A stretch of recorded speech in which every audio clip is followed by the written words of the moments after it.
সবাইকে ওয়েলকাম করছি ডি বক্সের সময় টেলিভিশনে। আমি এই মুহূর্তে আছি নীলহুরে জাহান, আর আজকে আমার সঙ্গে আছেন স্পোর্টস জার্নালিস্ট সাব্বির মিথুন। কথা বলবো এতক্ষণ যে ম্যাচ আমরা দেখেছি সেই ম্যাচ নিয়ে, এছাড়াও ওভারঅল ফুটবল ওয়ার্ল্ড কাপ নিয়ে। সাব্বির কি ভাবছেন, চলে যাচ্ছি তার কাছে। হ্যালো, ওয়েলকাম, কেমন আছেন? অনেক ধন্যবাদ। এবং যেমনটা বলছিলেন আর কি, যে সবসময় পরিশ্রম আসলে ফলাফল দেয় না, এবং বসনিয়া যেভাবে গোটা ম্যাচটা খেললো, শেষ মুহূর্তে এসে যখন তারা গোলটা কনসিড করলো, হয়তো তাদেরকে আজকে খুব বেশি আফসোসে পড়তে হবে। শেষে কি মনে হয় যে একটা কি প্রেশারের একটা ব্যাপার ছিল, আর অল্প একটু জয়টা তাদের হতেই পারতো? অবশ্যই, কিন্তু আমার মনে হয় প্রেশার তো অবশ্যই ছিল। কানাডা গোটা ম্যাচ ধরে যেভাবে ডমিনেট করেছে, পজিশন ওয়াইজ মিডফিল্ডে তারা খুব আধিপত্য রেখেছিল। তবে একটা মানিয়ে নেওয়ার ব্যাপার, আমরা যেমনটা দেখলাম টরন্টোতে প্রচণ্ড পরিমাণে গরম, সেই গরমের মাঝে 90 মিনিট খেলাটা, রিদমটা ধরে রাখাটা খুব বেশি টাফ, এবং হোম ভেন্যু বলেই হয়তো কানাডা এই কাজটা করতে পারলো। সেই সাথে তাদের যে আসলে ঐতিহাসিক একটা দিন। আকিজ ইস্পাত ভালো মানের রডের থেকেও 12% অধিক শক্তিশালী ও দীর্ঘস্থায়ী। আকিজ ইস্পাত। আমি যেহেতু আমরা কানাডা নিয়ে কথা বলছি, আমরা কিন্তু এই মুহূর্তে সরাসরি টরন্টো থেকে আপনাদেরকে দেখাতে চাই সেখানকার আপডেট। সেখানে যাওয়ার আগে আপনার কাছে আরেকটু একটু জানতে চাই যে টরন্টোতে আমরা কালকে যেমন ওপেনিং নিয়েও বেশ এক্সাইটেড একটা মোমেন্ট কাটিয়েছি। প্রথমবারের মতো অনেক কিছু ঘটছে এই ওয়ার্ল্ড কাপকে ঘিরে। 3টি দেশ মিলে হোস্ট করা, একই সাথে 3 দেশে আলাদা করে ওপেনিং, এটা কিন্তু এর আগে আমরা কখনো এভাবে দেখিনি। সো ইটস ভেরি নিউ আমাদের ফুটবল ফ্যানদের জন্য। আনন্দের মাত্রাটা 3 গুণ হয়ে যাচ্ছে। ওয়েল, একই সাথে আমাদের মনে হয় বাংলাদেশিরা একটু ক্রেডিট নিতে পারি, যেহেতু কানাডাতে টরন্টোতে ওপেনিং এ পারফর্ম করেছেন আমাদেরই একজন সঞ্জয়। সো কেমন লেগেছে আপনার কাছে overall performance and specially Sanjay's performance? আমাদের জন্য তো একেবারেই প্রথমবারের মতো বিশ্বকাপের উদ্বোধনী মঞ্চে কেউ লাল সবুজের পতাকা, এবং যেমনটা সে দেখালেন তার আর্মে এখানে লাল সবুজের একটা ফ্ল্যাগ ছিল, তার পাশে রয়্যাল বেঙ্গল টাইগার, অর্থাৎ তার যে শেকড়ের টান বিশ্ব মঞ্চে যেভাবে তুলে ধরা উচিত সে কিন্তু সেটা ভুলে যায়নি। এবং যেমনটা আজকে দেখলাম টরন্টোতে, অনেকে বলছে যে গতকালকে মেক্সিকোর তুলনায় আজকের উদ্বোধনী অনুষ্ঠানটা কিছুটা একটু রিদমিক ছিল, অনেক বেশি হাইপ ছিল। বেটার মনে হয়েছে অনেকের কাছে। এবং আপনার কাছে কি মনে হয়েছে? আমার কাছে আমার জন্য অবশ্যই স্পেশাল। আমার দেশের একটা ছেলে যখন সেখানে পারফর্ম করছে, আমার জন্য খুবই আজকে গর্বের একটা মুহূর্ত ছিল। Right. Well, I am actually really proud of Sanjay. আমরা একসাথে শো করেছি ক্রিকেটের শোতে, BPL, right? You saw that. So BPL, he is very talented. So suddenly okay আসলে FIFA is the greatest show on earth, এবং এটি নির্দ্বিধায় আমরা বলতে পারি পুরো সারা বিশ্বের সবাইকে ইউনাইট করা। It's the magical moment. সেখানে তাকে দেখাটাও আসলে আমাদের জন্য ভালো ছিল। বাট আমরা সবাই যেমন ফুটবল প্রেমীরা চাই যে আমাদের চাওয়াটা তো আরেকটু বেশি। আজকে খেলা নিয়ে যদি আরেকবার একটু জিজ্ঞেস করি, কানাডার জন্য এটা কিন্তু কানাডার মাটিতে প্রথমবারের মতো মেন্স ওয়ার্ল্ড কাপ হচ্ছে। সো এই জন্য তাদের কাছে একটা স্পেশাল ব্যাপার ছিল। এই পর্যন্ত ওয়ার্ল্ড কাপে কানাডার কোনো জয় নেই, এবং আজকেও কিন্তু হতে হার, কারণ বারবার হারই আছে, বাট একটু কাটানো গেছে অভিশাপটা। অ্যাটলিস্ট হার থেকে বের হয়ে ড্রতে পৌঁছেছে। কানাডার পারফরমেন্সের কেমন মনে হয়েছে আপনার কাছে? ল্যাকিংটা কোন জায়গায় ছিল? কানাডার জন্য একটা দারুণ দিন ছিল, যদিও বা তারা সেভাবে করতে পারেনি যেভাবে তারা চাচ্ছিল। আপনি অবশ্যই হতাশ হবেন যখন আপনি 2টা বিশ্বকাপ খেলবেন, 6টা গ্রুপ রাউন্ডের ম্যাচ, 6 ম্যাচের 6টাতেই হার। কানাডার জন্য এবার হোম অ্যাডভান্টেজটা নিয়ে সেটা কাজে লাগানোর বড় একটা সুযোগ ছিল। এবং বসনিয়া কিন্তু তাদের থেকে ফিফা র্যাঙ্কিংয়ে অনেক পেছানো, 34 ধাপ পেছানো। তবে বসনিয়া যেভাবে কোয়ালিফায়ার খেলে এসেছে এবং আজকে সেট পিচে যেভাবে আসলে কানাডাকে ডমিনেট করেছে, কানাডার জন্য আসলে ওইটা একটা বড় অফসোসের জায়গা। তাছাড়া আলফান্সো ডেভিয়াসের অনুপস্থিতি কানাডাকে প্রচণ্ড পরিমাণে ভুগিয়েছে। লেফট ব্যাক বা রাইট ব্যাক হিসেবে যতখানি ফাস্ট উনি যেভাবে অ্যাটাক করে, বসনিয়া আসলে ওইখান থেকে একটা অ্যাডভান্টেজ পেয়ে গেছে। সেটা একটা হতে পারে। এবং আপনি যদি পুরো খেলার ব্যাপারটা দেখেন, কানাডা কিন্তু সবচাইতে বেশি সুযোগগুলো পেয়েছে, chances were coming and going, কিন্তু তারা কাজে লাগাতে পারছিল না। দুর্বলতাটা কি মিডফিল্ডে মনে হয়েছে আপনার কাছে? মিডফিল্ডে কিছুটা এগিয়ে ছিল, তবে বসনিয়া আসলে আমি বলতে চাই একটা ছোট্ট একটা দেশ যখন, অবশ্যই ছোট একটা দেশ যখন বিশ্বমঞ্চে আসবে, আমার দেখে মনে হয়েছে গোটা স্কোয়াড, গোটা 11 হচ্ছে সর্বোচ্চটা দেওয়ার জন্য ঝাঁপিয়ে পড়ছিল। তারা একটু লো ব্লকে খেলেছেন। গোলটা পাওয়ার পর থেকে সেটা ডিফেন্ড করার চেষ্টা করেছেন। 7-8 জন মিলে ডিবক্সে এসে ডিফেন্ড করছেন। স্বাভাবিক, আমার দেশের পতাকা আমি ওখানে উড়াচ্ছি, একটা জয় অনেক বেশি বড় মুহূর্ত আসলে। একদমই তাই। তারপরও কানাডার যদি বলি, Jonathan David, Tajon Stephen and Jesse Marsch as coach, is this the strongest team that we have seen? অনেকেই বলছেন ক্যানাডার এই দলটাই ইতিহাসের সর্বোচ্চ সেরা, এবং যখন আপনার হোম অ্যাডভান্টেজটা থাকবে, ঘরের মাঠ, সেটা আসলে একেবারে অন্য একটা পরিস্থিতি। কানাডার দলটা তো ভালোই, তবে দলের সব থেকে বড় তারকা যার কথা বলছিলাম, ডেভিসের শেষ মুহূর্তে যে চোটটা ছিল, সেই চোটে কিন্তু সে ছিটকে গেছেন। সেটি থাকলে হয়তো আজকে চিত্রটা বদলে যেতেও পারতো। You never know. Well, Sabbir, আপনার সঙ্গে কথা বলবো আরেকবার। আমরা যেটি বলছিলাম যে টরন্টো থেকে আমাদের সঙ্গে যুক্ত হচ্ছেন রাশেদ জামান, আমাদের সহকর্মী, সরাসরি তার কাছে চলে যেতে চাই। রাশেদ আমাদের সঙ্গে আছেন, কেমন দেখছেন সেখানকার হালচাল? টরন্টো থেকে এই মুহূর্তে কি অবস্থা? কানাডা ড্র করেছে, ওভারঅল আপনি কেমন দেখছেন?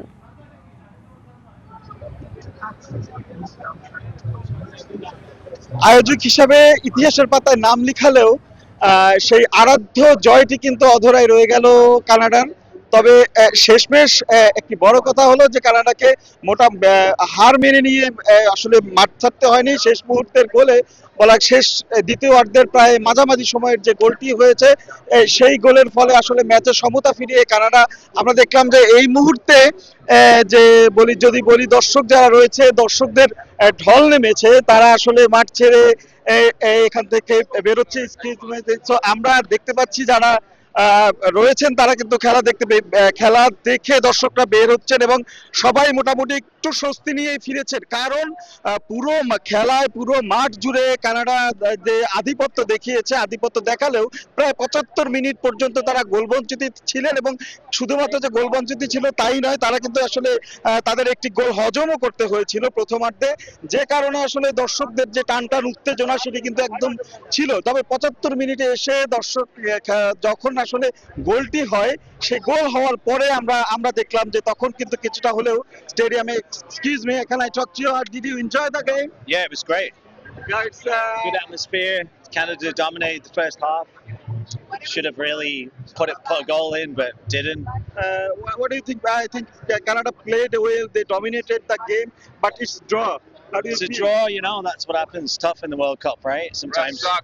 Sometimes you've got to persevere through those. And Larin came on, put one in. Ultimately, a draw is not a bad result. So first game. Hope for the best next two games. That's right. Yeah, we'll be okay, I think. Okay. যেমনটি বলছিলেন, আসলে তারা শেষমেশ আসলে হতাশা নিয়ে ফিরছেন না। তারা বলছেন যে পুরো ম্যাচটি যেমনটি ভালো খেলেছে কানাডা, পুরো ম্যাচ ডমিনেট করে খেলেছে, কানাডার আধিপত্য বেশি ছিল, যে কারণে আসলে তারা আসলে জয়ের ব্যাপারে এই আশাবাদী ছিলেন।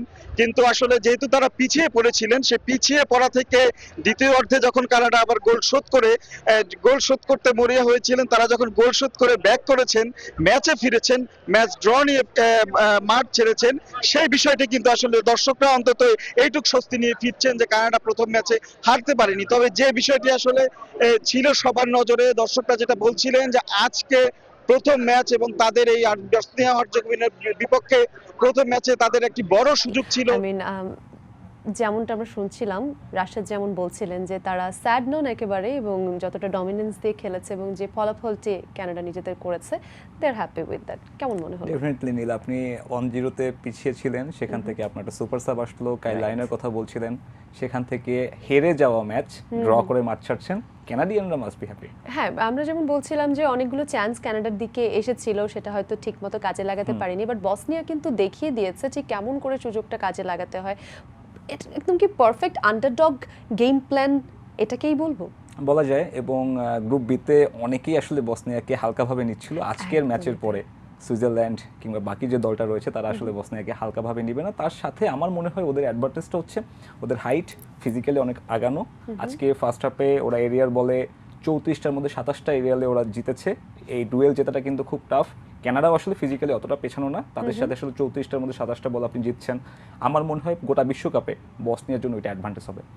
রাইট, এবং আজকের একটা আত্মবিশ্বাসও তো পাওয়া গেছে, সেটাও কাজে লাগবে নিশ্চয়ই। কারণ কানাডার হোম ভেন্যুতে তাদের একটা হোম ভেন্যুর একটা অ্যাডভান্টেজ আমরা কিন্তু জানি, মেন্টাল একটা সাপোর্টের সেই ব্যাপারটাও থাকে। সেই জায়গায় বসনিয়া নিজেদের স্ট্রেংথটা দেখানো, এবং যেভাবে আসলে ম্যাচটা 75 মিনিট পর্যন্ত নিজেদেরকে এগিয়েই নিয়েছিল তারা, সেটা একটা ফ্যাক্ট বটে। অলসো ক্যানাডিয়ানরা তারাও আসলে তাদের জায়গাটা দেখিয়ে দিয়েছে যে কিভাবে লাইক হাঁটতে হাঁটতে কিভাবে আবার সিচুয়েশনটা পাল্টে দেওয়া যায়, সেটাও আমরা দেখেছি। অ্যান্ড আমি কানাডা গিয়েছেন, দে আর লাইক, আমি বলবো যে আসলে one of the nicest nations in the world. So they seem happy, they are supporting their team, আজকের ম্যাচ নিয়ে বলছিলাম এবং ওপেনিং এর কথাও বলছিলাম আপনার সঙ্গে। ছোট করে ওভারঅল যদি ফুটবলের ওভারঅল যে আমেজের কথা বলি সেটা একটু আপনার কাছ থেকে যদি জানতে চাই, কেমন দেখেছিলেন মেক্সিকোয় সেই হিস্টোরিক্যাল ম্যাচ?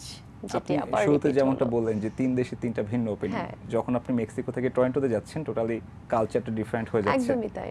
এবং সেটাই কিন্তু আমরা দেখছি আজকে কানাডা কিন্তু ওদের উদ্বোধনী অনুষ্ঠানে বহু জাতীয় যে সংস্কৃতি, ওদের নিজেদের সংস্কৃতি, সেটাকে খুব বেশি হাইলাইট করেছে। আমরা দেখেছি প্যালেস্টিনিয়ান একজন পারফর্মার পারফর্ম করছেন, বাংলাদেশ থেকে পারফর্ম করছেন, নোরা ফাতেহি আছে, অর্থাৎ একটা কালচারের যে মিল বন্ধন, রাইট, সেটা কিন্তু আসলে গুরুত্বপূর্ণ। এবং ফিফাকে আসলে এই মঞ্চটার মাধ্যমে তারা একটা মেসেজ দিতে চাচ্ছে যে সবাই মিলে যুদ্ধ বা হানাহানি ছাড়া আমরা ফুটবলের মাধ্যমে যে গোটা পৃথিবীকে একত্রিত করতে পারি, সেটা আসলে সবথেকে বেশি গুরুত্বপূর্ণ। খুব দারুণ বলেছেন সাব্বির, আসলেই তাই। ফুটবল তো আমরা তো এটাই বলি যে কোনো খেলাধুলা ইউনাইটস নেশনস, সারা বিশ্ব থেকে সবাই এক হয়। আমরা বাংলাদেশ ফুটবল খেলার মানে ওয়ার্ল্ড কাপ খেলার ধারে কাছেও নেই, তারপর আমরা কেমন নিজেদের করে নেই। ফুটবল বিশ্বকাপ আসলেই সবাই কেমন এক হয়ে আসলে খেলার মধ্যে ডুবে থাকি। উৎসব মুখর একটা ব্যাপার, সারা বিশ্বের সাথে আমরা কোনো অংশে পিছিয়ে থাকি না, আমি বরং বলবো এগিয়েই থাকি। দ্যাটস আর্জেন্টিনা বিশ্বকাপ জেতার পরেও বাংলাদেশের নাম আলাদা করে সামনে এসেছে। It's so weirdly beautiful. সেই জায়গাটা আসলে আপনি খুব দারুণ করে বলেছেন যে কানাডা কিন্তু এটা দেখিয়ে দিয়েছেন, স্পেশালি এবার যেহেতু 3টি দেশে আলাদা করে হচ্ছে, হোস্ট করছে 3টি দেশ। কিছু কিছু ক্ষেত্রে কোনো ব্যাপার নিয়ে কিছু কমপ্লেইনস আমরা দেখেছি, শুনেছি ওয়ার্ল্ড কাপ শুরুর আগে। হয়তো একটা উচিত জবাব কানাডা দিল। ইউএসএ যেখানে রেফারিদের ঢুকতে দিচ্ছে না, প্লেয়ারদের ঢুকতে দিচ্ছে না, কানাডা সবাইকে আসলে বিভিন্ন দেশের কিন্তু এরকম অনেক ধরনের ঘটনা আমরা শুনেছি, প্যালেস্টাইনিয়ান বা ইরানিয়ান, ফিফার সাথে যায় না, ইভেন সেনেগাল। ইয়েস, বাট সেখানে কিন্তু কানাডা একদমই উল্টো চিত্র। তারা সবাইকে বরণ করে নিচ্ছে। ইভেন ওই যে সোমালিয়ান রেফারিকে ঢুকতে দিতে চাচ্ছিল না ইউএসএ, তাকেও বলেছিল যে আপনি আমাদের দেশে এসে ম্যাচগুলো কভার করেন। কানাডা কিন্তু এই জন্য আসলে তাদের সৌন্দর্যটাই, অনেক ধরনের মানুষ, অনেক ধরনের সংস্কৃতি, সেগুলোকেই তারা আসলে সবসময় হাইলাইট করে। আমরা যেমন সাব্বির একটু বলছিলাম যে বসনিয়া, আপনিও বলছিলেন যে একটু মনে হয় আন্ডার এস্টিমেটই করেছে, কারণ যে ক্রুশাল কোয়ালিফাইং রাউন্ড তারা পার করে এসেছে, তারপর অতটা হয়তো আন্ডার এস্টিমেট করা ঠিক হয়নি। তবে আজকের খেলা দেখে একটু হয়তো নেক্সট ম্যাচগুলোর জন্য প্রতিপক্ষ নড়ে চড়ে বসতে পারে। এবং নীল, এই ধরনের দলগুলোর সামনে আসলে কিন্তু হারানোর কিছু নেই। ব্রাজিল আর্জেন্টিনা একটা চাপ নিয়ে আসে টুর্নামেন্ট, ইংল্যান্ড একটা চাপ নিয়ে আসে 1966 এর পরে, তারা কবে ট্রফি জিতবে। বসনিয়া, কুরাসাও, কেপ ভার্দে, এরা আসলে সর্বোচ্চটা উজাড় করে দেবে এখানে, এবং that's the beauty of football. Right, they are here to enjoy, they are here to show their strength, they are here for the love of football. এবং আজকে আমরা দেখলাম যখন খেলার আগে টরন্টোতে হচ্ছে বসনিয়ান ফ্যানরা, মনে হচ্ছে যে কানাডা হচ্ছে অতিথি আর বসনিয়া হচ্ছে স্বাগতিক কান্ট্রি। এত ফ্যান ওখানে গেছে, এবং আমরা যতটা দেখলাম কিছু মিডিয়া দাবি করছে 25 থেকে 30 হাজার সমর্থক নাকি টরন্টোতে ট্রাভেল করে গিয়েছে। ওয়াও, সো এইগুলো আসলে অ্যামেজিং ব্যাপার-স্যাপার। ছোট কান্ট্রি, মানে সবচাইতে বড় আসর, সেই বড় আসরে খেলতে পারা এবং ভালো একটা ফলাফল করা, সবকিছু মিলিয়ে ব্যাপারটা অন্যরকম। ফুটবলের আবেগের জায়গাটাই আসলে অন্যরকম। Talking about the next match, আজকের নেক্সট ম্যাচ ইউএসএ এবং প্যারাগুয়ে। সো আমরা মেক্সিকোতে দেখেছি ওপেনিং, কানাডার ওপেনিং দেখেছি, now it's time for United states of America. এই ওপেনিং নিয়ে কতটা এক্সাইটেড আপনি? কেটি পেরি পারফর্ম করছেন, খুব অপেক্ষা করছি। যেমনটা ইনফ্যান্তিনো ফিফা সভাপতি বলেছেন যে এমন কিছু মানুষ কখনোই দেখেনি, এবং ওই সোফি স্টেডিয়াম, যেটা আসলে এত বেশি টাকা খরচ করে ডোনাল্ড ট্রাম্প বিশ্বকাপের জন্য তৈরি করেছেন, সেই স্টেডিয়ামে আসলে কি চমক থাকে কেটি পেরি আমরা জানি, কিন্তু পারফরমেন্সটা কি হবে এখানে, আসলে কি ব্যবহার করবে, কি আমরা দেখব, আমি আসলে নীল ইমাজিনও করতে পারছি না। Right, it's LA, it's Football World Cup, they want to give their best. কি মনে হচ্ছে নর্থ আমেরিকায় ফুটবলের কিন্তু জনপ্রিয়তা আমরা জানি যে অন্য অনেক জায়গার তুলনায় অতটা নয়, তারা খুব একটা খবর সেভাবে রাখে না, বা ওয়ার্ল্ড কাপের সময় আমরা যেমন ফুটবল জ্বরে আক্রান্ত হই, তাদের ক্ষেত্রে তেমনটা থাকে না। এবারে যদি একটা সাকসেসফুল ওয়ার্ল্ড কাপ আসলে উপহার দিতে পারে সব 3টি হোস্ট কান্ট্রি মিলে, নর্থ আমেরিকায় ফুটবলের জনপ্রিয়তাটা কি চেঞ্জ হবে? ফুটবল নাকি সকার, মানে ওরা তো এখনো, ইয়া, ইটস আ গুড কোশ্চেন। আমার মনে হয় একটা তারা বিশ্বকাপ কি সকার বদলে এবার ফুটবল বলতে আমার মনে হয় অভ্যস্ত হবে? It's time to move from that. Soccer থেকে ফুটবলে যদি শিফট করতে পারে, আমার মনে হয় আমাদের মতন জ্বরে এভাবে আক্রান্ত না হলেও কিছুটা হলেও আসলে নর্থ আমেরিকানরা বুঝবেন যে ফুটবলের আমেজ, উন্মাদনাটা কেমন, এবং সেটাই হয়তো প্রথমবারের মতন আজকে যখন ইউএসএ প্যারাগুয়ে কিছুক্ষণ পরে আসলে উদ্বোধনী অনুষ্ঠানটা হবে, সেই অনুষ্ঠানে আসলে কিছুটা আঁচ পাওয়া যাবে যে দর্শকের মাঝে আসলে কৌতূহলটা কেমন, আমেজটা কেমন। আমরা যেমনটা দেখেছি মেক্সিকান ভাইব, টরন্টোতে অ্যানাদার ভাইব, এখন আসলে এই এলএতে আসলে কেমন একটা ভাইব দেখা যায়, দর্শকরা কতটুকু অ্যাকসেপ্ট করে নিয়েছেন। আমরা জানি অনেক সমস্যা হয়েছে এর আগে, অনেক দর্শক ঢুকতে পারছে না, ভিসা সমস্যা, এছাড়াও অনেক সমস্যা রয়েছে। সব মিলিয়ে আসলে ইউএসএর দিকে সব থেকে বেশি মনোযোগ থাকবে যে তারা আসলে ফুটবলটা হোস্টিং রাইট তো পেলো, আসলে সেই আমেজটা তৈরি করতে পারছে কিনা। রাইট, এবং দর্শকের যে জায়গাটা, মানে দর্শকের যে আকর্ষণের জায়গাটা, সেটা অনেক বেশি ইউএসএ কেন্দ্রিকই ছিল। অনেকেই আসলে এই ওয়ার্ল্ড কাপকে ঘিরে যেতে চাচ্ছিল। So USA had to go through very very very intricate screening, এবং সব কিছু মিলিয়ে অনেক ধরনের বিতর্কেরও সৃষ্টি হয়েছে। দর্শকদের জন্য বিতর্ক হয়তো ঢুকতে না পারা, চেঞ্জ হওয়া ব্যাপারটা একভাবে মানা যায়, বাট যখন দলের যারা সঙ্গী আছেন তাদের ক্ষেত্রেই যখন অনেক ধরনের কন্ট্রোল ইস্যু এসেছে, সেটা হয়তো অনেক ধরনের বিতর্কই জন্ম নিয়েছে। বাট সব জল্পনা কল্পনা ছাপিয়ে খুবই দুঃখজনক। এখন এই এত সব বিতর্ক চাপা দেওয়ার একটা মাত্রই উপায়, সেটা হচ্ছে ফুটবলের আমেজ তৈরি করো, ম্যাচগুলো খুবই প্রতিদ্বন্দ্বিমূলক করো, এবং সেটা হয়তো ডোনাল্ড ট্রাম্প করতে পারবে না, কিন্তু দলগুলোর উপরে এখন বড় দায়িত্ব যে আসলে খেলাটা কেমন হবে, এবং সেই খেলাটা যদি ভালো হয়, আমার মনে হয় দর্শকরা আসলে এত সব বিতর্ক, কন্ট্রোভার্সারি, এত সব বাধা, নিয়ম, আইন শৃঙ্খলা বাহিনীর কড়াকড়ি সব কিছু আসলে দর্শকরা ভুলে যাবে, কারণ দর্শকরা চায় মাঠের ফুটবলটা আসলে ভালো হোক, এবং সেটাই এখন দেখার অপেক্ষা। একদমই তাই। মাঠের ফুটবল এবং মাঠের ফুটবলের রেজাল্ট সবকিছু মিলিয়ে বদলে দিতে পারে অনেক কিছুই, যেটা আমরা বলছিলাম।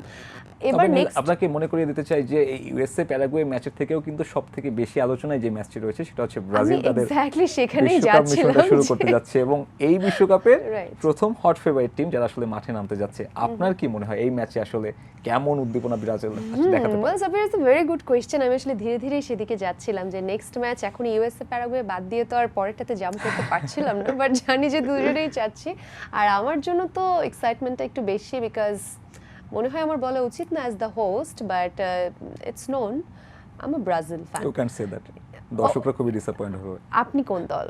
আমরা নিউট্রাল থাকবো এখানে, কারণ আমরা এখন আমরা বিশ্বকাপ নিয়ে আলোচনা করছি। আমার ফেভারিট টিম থাকতে পারে, বাট যখন আমি শো করছি আমি নিউট্রাল।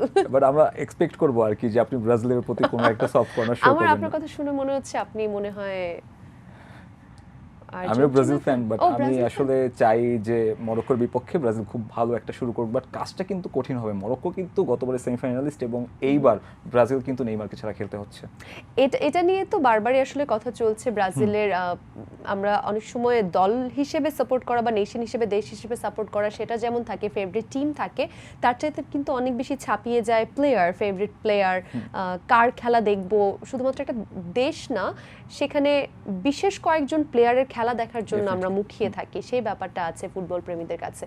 নেইমারের খেলা অনিশ্চিত, সম্ভবত একটা সংবাদ সম্মেলন হবার কথা, সেখানে হয়তো কিছুক্ষণের মধ্যে শিওরলি জানানোর কথা যে আসলে কি হচ্ছে, এবং একই সাথে মরক্কো টিম কিন্তু বেশ স্ট্রং। ব্রাজিল টিম নিয়ে আপনার আসলে বলার জায়গাটা আসলে কি থাকবে, কিভাবে মূল্যায়ন করবেন যেভাবে আসলে ওয়ার্ল্ড কাপে এন্ট্রি নিয়েছে? স্ট্রেংথ কতটা আপনার কাছে ব্যালেন্সড মনে হচ্ছে? অনিল, কিছুক্ষণ আগে আসলে ওরা ওদের সবশেষ যে সেশনটা ছিল মরক্কো ম্যাচের আগে, সেই সেশনটা করেছে, এবং সেখানেও কিন্তু নেইমার ছিলেন না। অর্থাৎ এতদিন পর্যন্ত যেটা শঙ্কা ছিল, এখন মোটামুটি ফাইনাল যে নেইমার আসলে মরক্কো ম্যাচে থাকছেন না। কেউ কেউ বলছে, বা ব্রাজিলের মিডিয়াগুলো বলছে যে নেক্সট যে ম্যাচ হাইতির এগেনস্টে, সেটাতে আসলে নেইমারকে দেখা যাওয়ার সম্ভাবনা একেবারেই কম। ব্রাজিলের জন্য এটা ডিসঅ্যাডভান্টেজ। আপনি একটা স্কোয়াড নিয়ে যাচ্ছেন, সেখানে আপনার মূল তারকা প্রথম ম্যাচ থেকে খেলতে পারছে না, প্ল্যানিংয়ের উপর একটা প্রভাব ফেলে। তবে আমার মনে হয় আনচেলত্তি বিকল্প ভেবে রেখেছেন, এবং যতটুকু আমি দেখলাম ঘাটাঘাটি করে, ব্রাজিল আজকে হচ্ছে বা তাদের টপে একদম ভিনির পাশে ইউকো থিয়াগোকে আসলে নিয়ে শুরু করতে পারে। তবে বড় দায়িত্বটা আসলে থাকবে রক্ষণে, এবং রক্ষণ থেকেও কিন্তু একটা প্লেয়ার ছিটকে গেছেন। সেই ওয়েসলির জায়গায় কিন্তু দানিলোকে খেলানোর সম্ভাবনা রয়েছে রাইট ব্যাক পজিশনে। তবে রাইট ব্যাকের কিন্তু আর কোনো বিকল্প নেই। স্কোয়াডে যে প্লেয়াররা রয়েছে, রাইট ব্যাক শুধুমাত্র দানিলো যে এই পজিশনে খেলতে পারে, তার বিকল্প হিসেবে আরেকটা প্লেয়ার রয়েছে ইবানেস, কিন্তু তার ক্লাবে কিংবা তার ক্যারিয়ারে গোটা সময়টা সেন্টার ব্যাক পজিশনে খেলেছে। অর্থাৎ সেই রাইট ব্যাকে যদি দানিলো কোনোভাবে ইনজুর্ড হয় বা টায়ার্ড হয়ে যায়, অ্যাঞ্চলিতের সামনে কিন্তু আর কোনো অপশন নেই। এইটা একটা বড় ডিসঅ্যাডভান্টেজ। এটা কিন্তু বেশ ভাবনার একটা ব্যাপার আছে, স্পেশালি যেখানে এবার ওয়ার্ল্ড কাপ হচ্ছে সবচেয়ে লম্বা সময়ের ওয়ার্ল্ড কাপ, সবচেয়ে বেশি গরম। রাইট। ও ইয়েস, একই সাথে ওয়েদার গরম, সেটাতে একটা ব্যাপার আছে, এবং এই সময়টাই সামারে কিন্তু অনেক তাপমাত্রার ব্যাপারটাও কিন্তু অনেক বাড়ছে। বিভিন্ন জায়গায় তো এল নিনো নিয়ে আসলে শঙ্কা, সেটা অন্য একটা আলোচনা। সো গরমের তীব্রতাটাও একটু বেশি। সেই জায়গায় 104টি ম্যাচ, এবং ইটস ফুটবল, সো ইনজুরির ব্যাপার তো সবসময় থাকে, যেখানে 64টি ম্যাচ সেখানেও ইনজুরির ছড়াছড়ি ছিল, এবার প্রায় ডাবল। সো এই ব্যাপারটা কিন্তু বেশ কিছু দলকে হয়তো ভোগাতে পারে। It's too early to say, but why not discussing it. ব্রাজিলের কথা বলছিলেন, সো তারা কি আসলে যে বদলি কে খেলবে বা অল্টারনেটিভ অপশনের ব্যাপারটাই কি আসলে প্রপারলি ভেবেছে, নাকি এছাড়া আর অপশন ছিলই না? রাইট ব্যাক যে ছিটকে গিয়েছেন তার জায়গায় যাকে নেওয়া হয়েছে এডারসন, তিনি একজন মূলত মিডফিল্ডার, অর্থাৎ তাকে আপনি রাইট ব্যাক পজিশনে খেলাতে পারবেন না।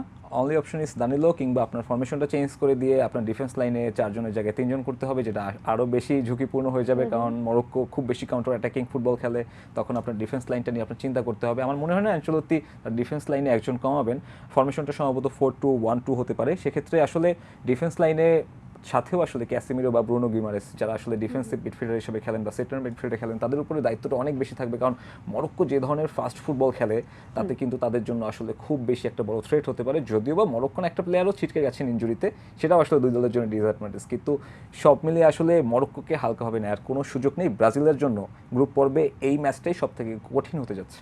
এবং অনেকেই কিন্তু ব্রাজিলের যেভাবে ব্রাজিল এখন প্রথম ম্যাচটা খেলতে নামবে, সেই জায়গা থেকে এই দলটাকে পারফেক্ট স্ট্রং টিম বলতে নারাজ। কি মনে হয় আপনি আসলে কাকে এগিয়ে রাখবেন, মরক্কো নাকি ব্রাজিল, যদি নিউট্রাল হিসেবে একটা প্রেডিকশনের কথা বলি? সবশেষ যে 2023 সালে মরক্কোর এগেনস্টে ব্রাজিল খেলে, কোচ কার্লো অ্যানচেলত্তি ছিলেন, সেখানে কিন্তু আসলে মরক্কো ফার্স্ট এবার উইন পায় ব্রাজিলের এগেনস্টে। তবে আসলে সেই টিমে অনেকেই ছিলেন না, সেটার সাথে আসলে কম্পেয়ার করার সুযোগ নেই। এবং ব্রাজিল বিশ্বকাপে গ্রুপ পর্বের প্রথম ম্যাচ খেলবে এবং জিতবে না, এইটা আসলে খুবই রেয়ার অকেশন। সো ব্রাজিল আপার হ্যান্ডে থাকবে। তবে মরক্কো ম্যাচ যেমনটা বলছিলাম যে গ্রুপ রাউন্ডে যে 3টা ম্যাচ থাকবে, সেটার মধ্যে সব থেকে বেশি কঠিন হতে যাচ্ছে এই পরীক্ষাটা। এবং ফুটবলের আমেজটাও মনে হয় অনেকে আসলে বসে আছে, no offence to any team or anything, but অনেকেই অপেক্ষা করছে এই ম্যাচটার জন্য, যে এটি দিয়ে আসলে ফুটবলের আমেজটা হতে যাচ্ছে। বাকি বাংলাদেশেই সব বেশিরভাগ মানুষ এটি বলছে যে আর বাকি টিম তো হ্যাঁ হচ্ছে, but for us football world cup শুরু হচ্ছে 14 তারিখ থেকে, that's the match we are looking for. আমাদের জন্য অবশ্যই 14 তারিখে শুরু হচ্ছে এবং 4টার সময় ম্যাচ হলো।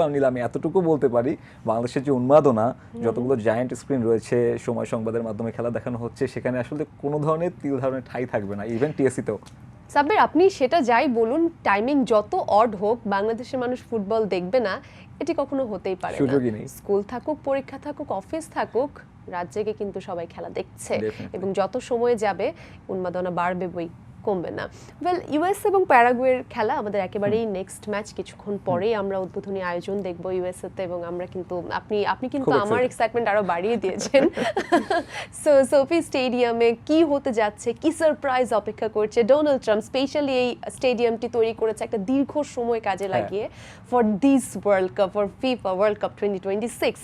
সো ইউএস আর প্যারাগুয়ের সমীকরণ নিয়ে কিছু বলতে চান? ইউএস ডেফিনেটলি হট ফেভারিট, এবং কিছুক্ষণ আগে আসলে আমরা দেখলাম ডোনাল্ড ট্রাম্প নাকি ইউএস এর যে কোচ রয়েছেন পচেতিনো, তাকে ফোন দিয়ে অভিবাদন জানিয়েছেন এবং বলেছেন যে তোমরা কিন্তু ভালো করতে হবে অবশ্যই। যখন মার্কিন প্রেসিডেন্ট আপনাকে ফোন দিয়ে বলে, প্রেশারটা কিন্তু বেড়ে যাবে। তবে প্যারাগুয়েকে হালকাভাবে নেওয়ার কোনো সুযোগ নেই। লাতিন দল খুব রাফ অ্যান্ড টাফ ফুটবল খেলে এবং ইউএসএ কে কঠিন পরীক্ষা দিবে। ইউএস এর যদিও বা আসলে তাদের হোম কন্ডিশন তারকা অনেক রয়েছে এবং রিসেন্ট টাইমে ইউএসএ ভালো ধরনের ফুটবল খেলছে, তার সাথে যখন আপনার হোম অ্যাডভান্টেজটা থাকবে, সেটা একটা হয়তো আপনাকে উপকার দিবে। তবে আসলে প্যারাগুয়ে প্রেসারও ডেফিনেটলি, ডোনাল্ড ট্রাম্প ফোন দিয়েছে, জিতে তো হবে। কিন্তু প্যারাগুয়ে আসলে ডার্ক হর্স অনেকেই বলছেন, এবং প্যারাগুয়ে আসলে ছেড়ে কথা মোটেও বলবে না। Let's hope for the best. এবং ইউএসএ চাইবে যে শুরুটা আসলে জয় দিয়ে করতে, কারণ যেহেতু তারা স্বাগতিক, সেহেতু আসলে জয় আসলে এই বিশ্বকাপের আমেজটা নতুন ভাবে তৈরি করতে পারে। রাইট। এবং আমরা যদি মেক্সিকোর দিকে তাকাই, প্রথম ম্যাচ মেক্সিকোর শুরু, মেক্সিকোর জয়। কানাডার দিকে যদি তাকাই, প্রথম ম্যাচ ড্র। এভাবে চিন্তা করলে কিন্তু ইউএসএর দিকে হার মনে হচ্ছে, but no, we hope the best team wins. Sabbir, দারুণ লাগছিল আপনার সঙ্গে কথা বলতে বলতে, এবং আমরা মনে হয় শেষ ভোর রাতের দিকে এগিয়ে আছি, এবং একটু পরেই ইউএসএর ওপেনিং শো শুরু হবে। আপনি কি এখন শো শেষ করে বাসায় গিয়ে ঘুমাবেন নাকি শো দেখবেন? Honest answer only. আমি কেটি পেরির শো মিস করতে যাচ্ছি না, এবং আমেরিকা আসলে কি ধরনের কি চমক রাখবে সেটা আমি মিস করতে চাচ্ছি না। যখন থেকে ইনফ্যান্টিনো বলেছে যে মানুষ এই ধরনের আয়োজন কখনোই দেখেনি, তখন থেকে আসলে আমি খুব এক্সাইটেড। কিন্তু আসলে আমাদের জন্য কিন্তু schedule tough. Right, thank you Sabbir. So you heard it everyone. এমন কিছু হতে যাচ্ছে যা কেউ কখনো দেখেনি। It's USA, it's LA, Sofi stadium, it's FIFA world cup 2026 প্রথমবারের মতো হতে যাচ্ছে অনেক কিছু, সবচাইতে বড় ওয়ার্ল্ড কাপ ইতিহাসের। এটি নিয়ে কিন্তু অলরেডি ইতিহাস তৈরি করেছে 2026-এর ফুটবল বিশ্বকাপ, যেখানে 104টি ম্যাচ হতে যাচ্ছে, 48টি দেশ অংশগ্রহণ করছে এবং প্রথমবারের মতো 3টি দেশ মিলে হোস্ট করছে। আমরা মেক্সিকোর ওপেনিং দেখলাম, কানাডার ওপেনিং দেখলাম, now it's time for USA. চলুন একসাথে উপভোগ করি। সময় টেলিভিশনের পর্দায় আপনারা সরাসরি দেখতে পাবেন তারপরে USA versus Paraguay match. Let's enjoy football, let's enjoy the beauty of football. Thank you so much for being with us, for watching D-Box.